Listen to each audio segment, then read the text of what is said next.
And the president's political party is consolidating in positioning or in preparation for the 2025 midterm elections. The details from mobile journalist Julie Baisa, our correspondent in Malacanang. Hindi naman sa sinasabi natin that we want to dominate the entire political scenery. But what we need to do is not to dominate anything.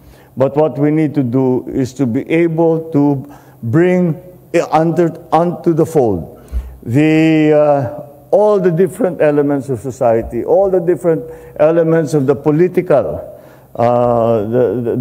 structure, so that we are all working together. Pagkakaisa ang patuloy daw na ibabandera ng Partido Federal ng Pilipinas o PFP sa darating na 2025 elections. Sa oath-taking ng mga bagong miyembro ng partido kagabi, ibinida ni PBBM na sa halos 2 taon din daw na panunungkulan, marami nang nagawa ang kanyang administrasyon dahil nagkakaisa ang mga opisyal. We have been working together. We have been following the same plan. We have come together na nakipag-ugnayan tayo.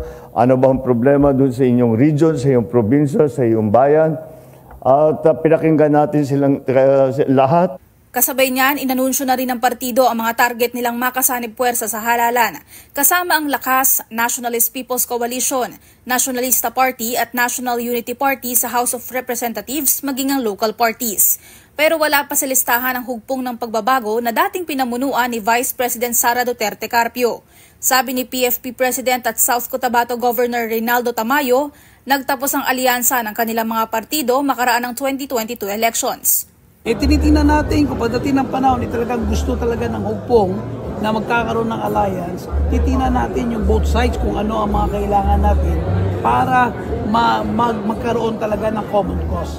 Nang tanungin naman si Tamayo kung buo pa ba ang unity team? Ang unity team, nanatiling andyan, unity team. Pero yung agreement nag-end. Ang agreement nag-end right after election. So, ibig sabihin, magbubuo ulit ng bagong agreement. Mobile Journal Julie Baisa po, hatid ang mukha ng balita.